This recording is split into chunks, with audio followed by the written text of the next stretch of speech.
everyone, Sophia here. Welcome back to my Etsy shop. I have 7 items again that I'm going to showcase for you today and will be in the shop tomorrow. That would be Friday, May 30th at 5 p.m. A little bit of everything. I have crystal china, lots of china, vintage glass, collectible item, and pottery. Let's start with the thumbnail. This is Churchill. I'm sure you recognized it. I have another one, by the way. Hold on. Here we go. So this one is coming up probably next. This is a Churchill milk jug. So let's say you have your family over for a weekend, Thanksgiving, the holidays, doesn't matter, any kind of celebration, and you're serving breakfast to everybody. Why put the milk carton on the table when you can put the milk in a beautiful milk jug? Put my specs on. This is Briar Rose. It's not super vintage. It's from the 90s. They stopped making it in 98. So they started in 93 and they stopped making it in 98. And it says at the bottom, Churchill, made in Staffordshire, England.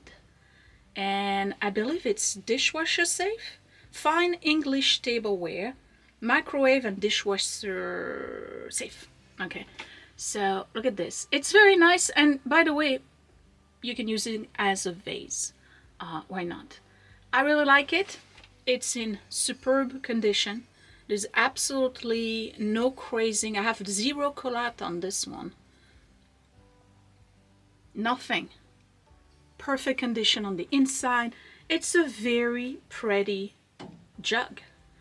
So you can serve milk, orange juice. Again, you can use it as a vase. And I really like how intricate the handle is. And it's a very nice handle. And it's got a thumb rest. So you have really good control of how you are pouring the milk. A little bit of a optic swirl on it, just to give it interest. It's not expensive, but it's a collector's item. A lot of people collect Churchill milk jugs. And I didn't know that. And they did quite a lot. And they actually do one in every pattern they've come up with. And you know, Churchill's been around, Staffordshire porcelain, for quite some time, and I think they're best known for their blue willow pattern. But this is the Briar Rose. It's more of an 80s look to me than a 90s, but started in 93. It's not that far. And it has forget-me-not, and then they have the Briar Rose, which is, my understanding is that they're kind of a hedge type rose, and they get really, really thick and difficult to manage, but they are very popular in England. So Churchill Briar Rose milk jug. Item number 2 is a crystal piece, and it's French. I showcased it last week when I was comparing it to the flint glass with the diamond pattern. This is French Cristal Dark, and it looks like a vase, but it actually is, well, you can use it as a vase, but it's actually meant to be a pillar candle holder. So you put your pillar in there and then look at how much optic you have around it. It's going to sparkle crazy. It is in beautiful condition, and the pattern is called Longchamp, just like the French brand. They started in 1978, and it is their most popular pattern. They still make it. So I cannot tell you how old this one is, but look at how beautiful this vase looks in the light. Look at that. It sparks like a diamond. And it is diamond cut, mitered diamond cuts, again in beautiful condition. There is no call out on this. It's been so well taken care of. Let me see if it's signed. I don't think so, because Cristal Dark has stickers. They don't sign pieces, well, except if it's designed by somebody in particular. So this is a Durand. That's who the designer is. So again, I can't tell you the date because they still make them, but it is a classic piece of crystal. Now, Cristal Dark is a mid-range crystal in France. It's obviously not Baccarat. If you were to compare it to popular brands here, you would have Waterford, and then you have Gorham, and then you have Shannon Crystal. This is like Shannon Crystal. It's not a super high-end crystal, but I gotta tell you that if you go on replacement.com, they want a pretty penny for this one. And it is, again, a candle holder. I don't really have a pillar candle in here. I should be more prepared, right? If I'm going to demo stuff. Can I use this? I'm gonna use this. Okay, so imagine this is your pillar candle. All right, so you just put it in there. Luckily, it fit. Imagine if I can take it out. Okay, good. All right.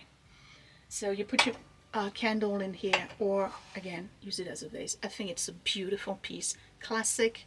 I've always said you need 3 sizes. You need a small, a medium, and a large, or tall. In terms of vases, this is a medium. And it has a nice flare, so you can do a very nice composition on top. It's not like a straight cut where you're kind of stuck with the type of blooms that you put in there. This one you can pretty much put anything. So that's item number 2. Item number 3. Are we buying all the swans? You remember? Okay, so when I come back, number 3. This item is very intriguing to me, and you've probably seen it on my shelf for a while. I cannot find it on the internet. The brand is Sito Craft from Japan. The company still exists, but they make kind of like toys things. I'm going to assume this is from the 80s. It has an 80s feel to it. This is, remember I said we're buying all the swans. This is a beautiful piece. I don't think it's very expensive. It's very nice Japanese porcelain, but the shape, the form, the way they designed it is just beautiful. So it is a vase, a bud vase. So you can put maybe one short and one tall piece in there. It says Sito Craft here, and it has a number. And I tried to search for it by its serial number, 195, no, I'm upside down, SP-951. I cannot find it, but it's beautiful, so we don't care. It has this Art Deco feel to it, right? And then what I like about it is the little details. Even though it's not very, very detailed in terms of the sculpting of the piece, it still provides a few items or a few details in there that are making it a nice piece. I give you, for instance, the swan's head is off-centered. They didn't have to do that, okay? But it's off-centered. It's slightly slanted. You see that? It gives it more of a lifelike nature. Look at this. Would you look at this? I think it's really cool. Really, really cool. Again, not expensive because I can't find it. As far as I'm concerned,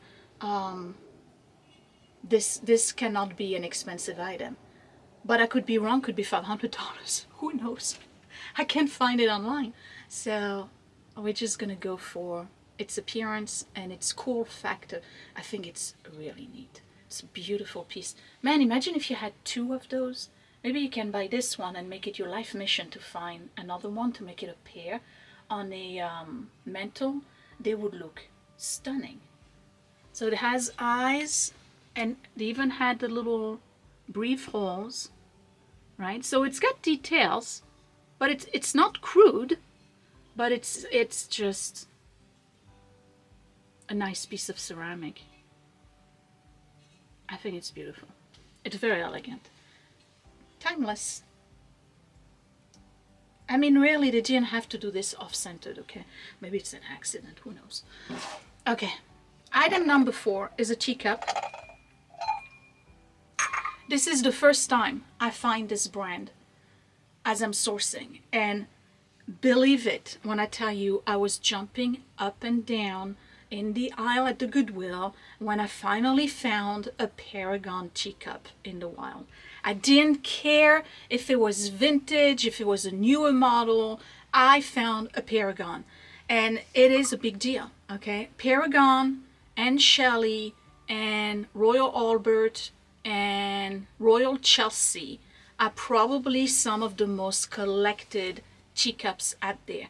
And yes, teacups can be up to $150, $250, depending on the age and the provenance. So, for instance, a Shelley teacup could easily be $172. I've seen them for way more, depending again on the age and the pattern and the desirability. This is a Paragon that is not old. Too bad, but it's still a Paragon. It's called Bride's Choice, and it's from the 80s. It's a platinum trim. The cup is a Monrose shape, just like Royal Albert, right? And it's a very nice cup. It's Paragon, and it says at the bottom, right here, by appointment to Her Majesty the Queen. Okay, I'm getting old.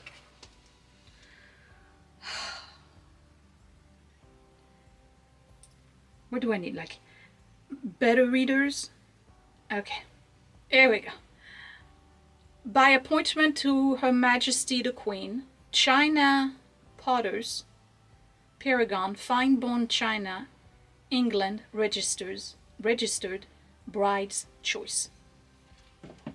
Maybe you can read it better than me. So this is going to be your opportunity to have maybe your first Paragon teacup at a very, very reasonable, almost dirt cheap price. Why? I didn't see that when I purchased it. It has a hairline with a stain, and I don't think you're gonna, oh yeah, maybe right here.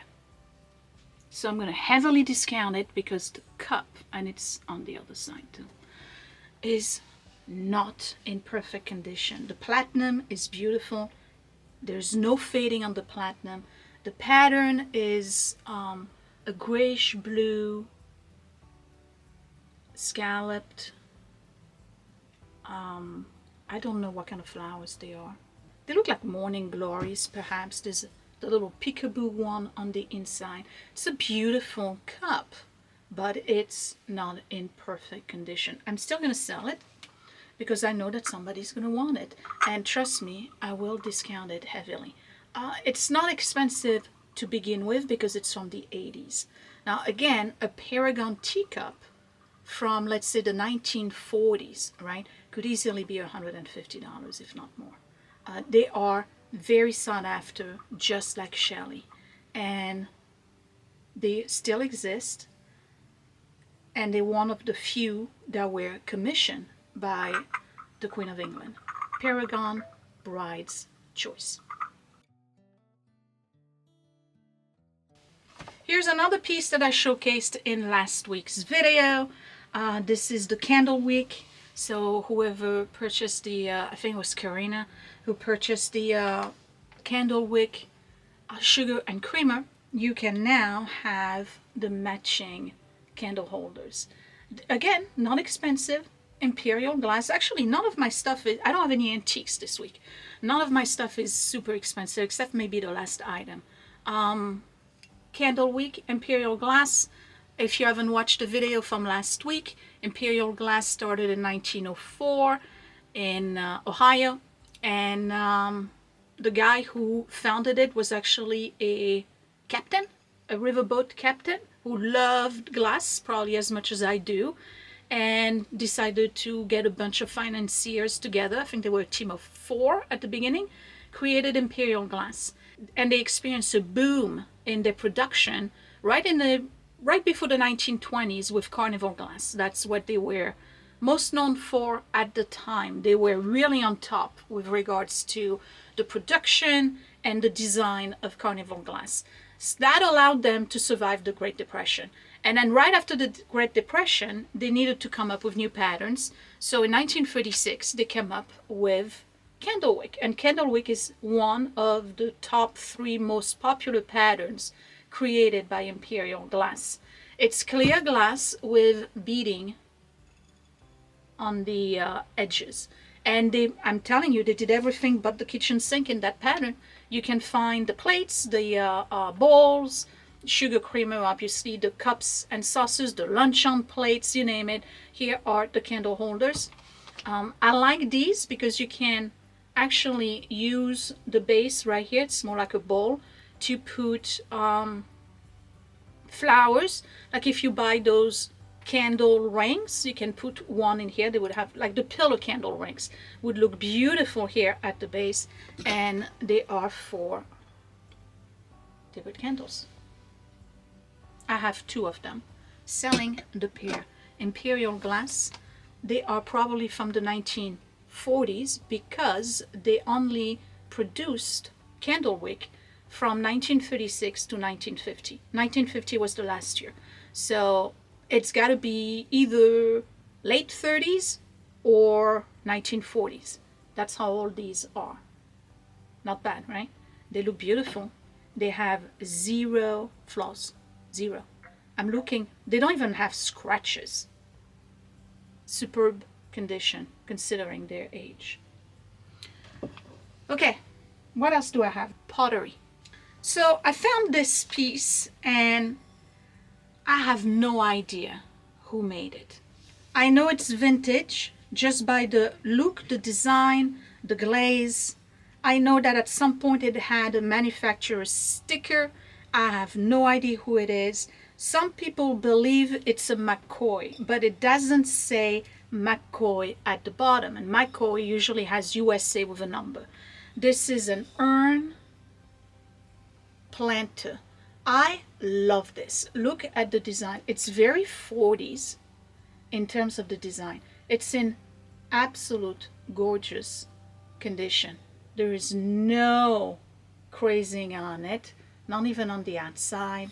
Here's the bottom. You see, it doesn't say anything, but there is like a sticker residue right here. That was kind of like an oval, I think. And so I'm thinking, could it be Hager? I don't know. Nobody knows. I've seen it online and people think it's McCoy.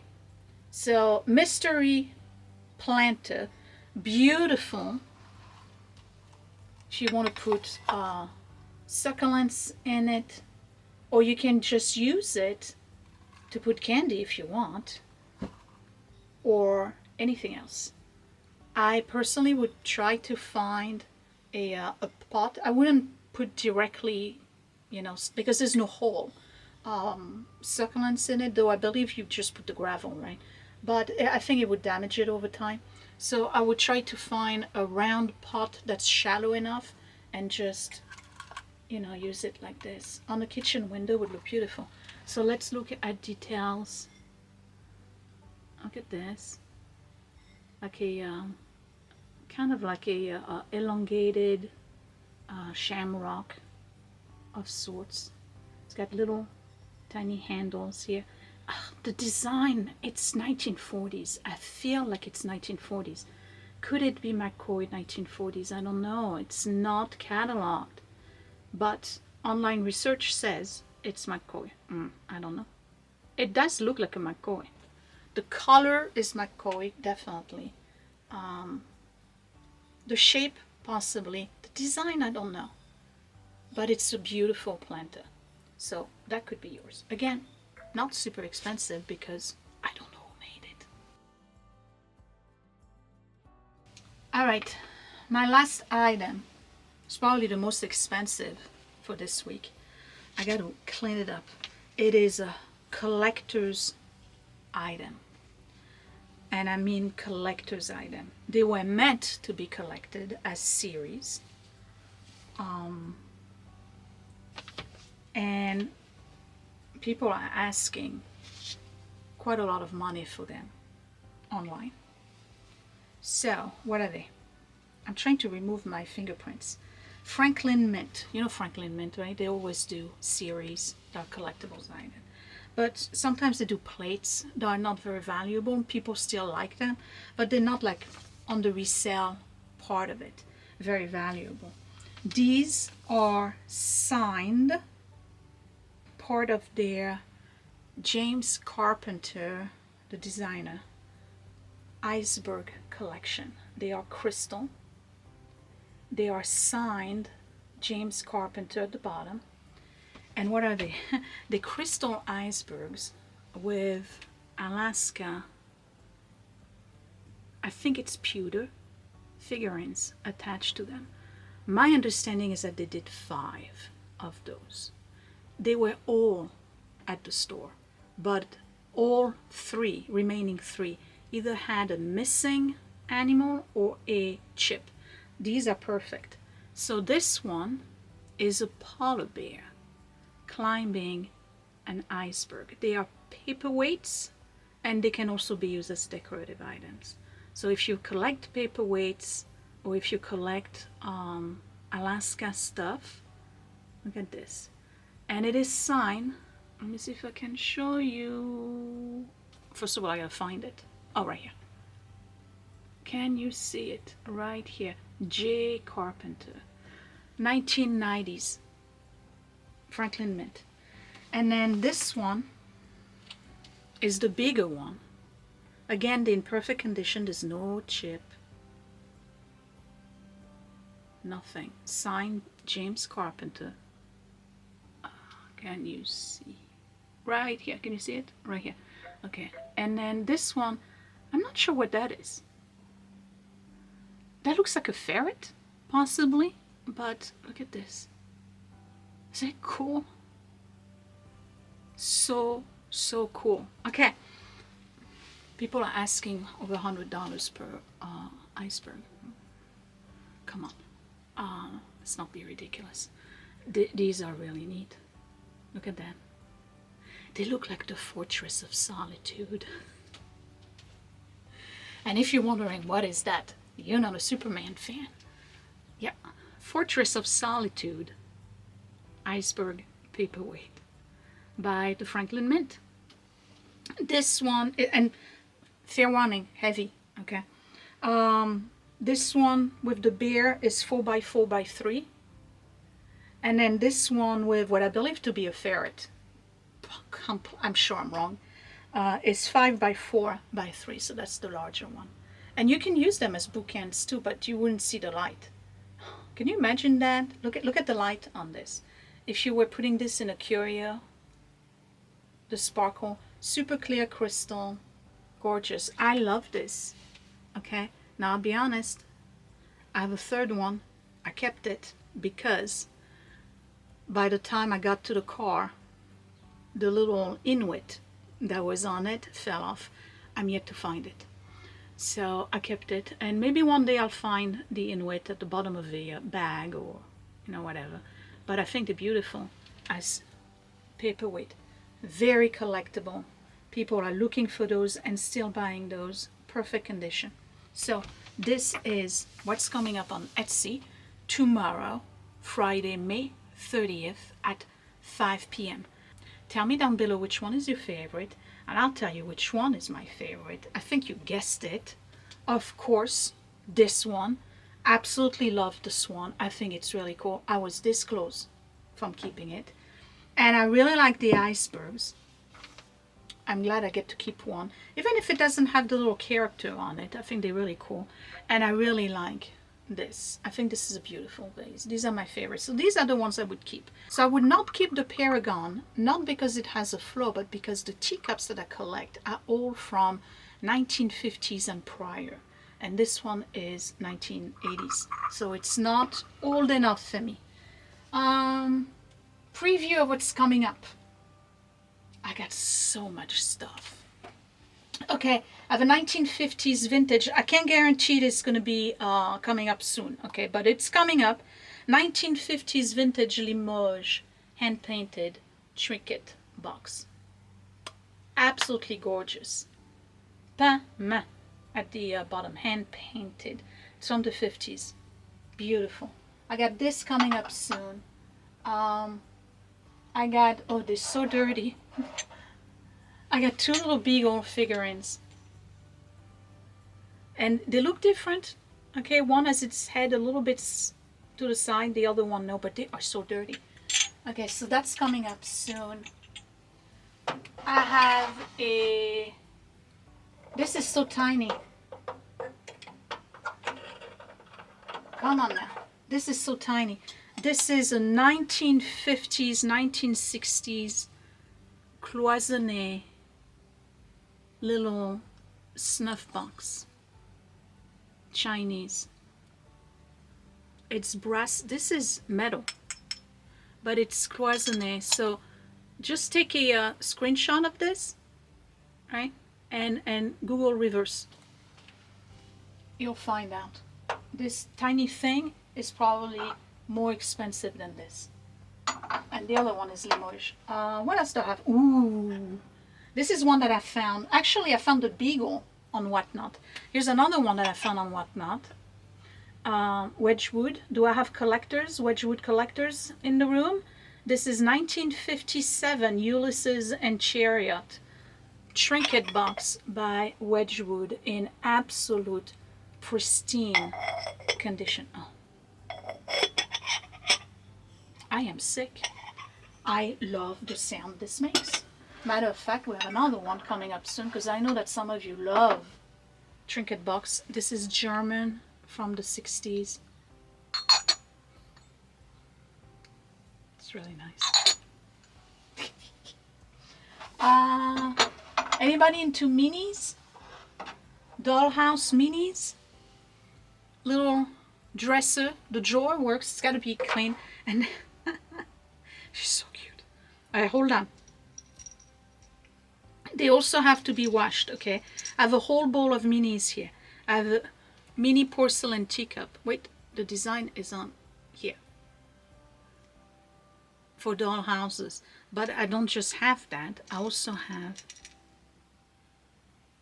See, I wanted to do minis, okay? And do like little dollhouse and stuff as a hobby. But the problem is that I got really big fingers. I can't even hold this. Okay, I have the little matching teacup and saucer. I have a whole bunch of them. Oh, no! It's going to take me forever to find you now. Oh, boy. Okay, and then, so I have minis.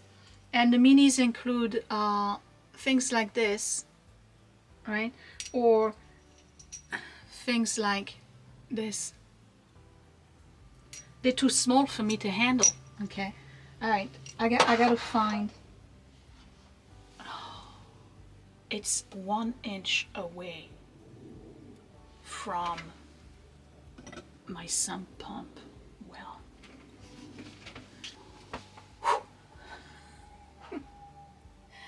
Okay, I gotcha. What else do we have that's coming up? Oh, Hager. Now that's a Hager planter. And it says at the bottom. I have a Hager planter. I have a yellow fridge by Pyrex that is in unbelievable condition. It barely has any scratching or fading on the handle. Usually this is where the paint goes. So that's the fridge, part of the primary colors. Let's pick one more item to showcase for coming up soon. I have these. Royal Worcester Eversham. These are vintage. That's coming up soon. Okay. Anyway, tell me down below which one's your favorite. And I hope you're looking forward to my next showcase. I will not do Etsy next week. I'm taking a break. So no Etsy next week. I will see you. So no Etsy on June 6th. The next one will be June 13th. That's when you'll see me again. Okay? Thank you for watching. Give me a thumbs up if you liked my items. Again, none of those are super expensive, except for these guys. Inexpensive, I'm being reasonable, okay? Check the shop link up here or down below, and I will see you in 2 weeks, okay? Thank you for watching. Bye.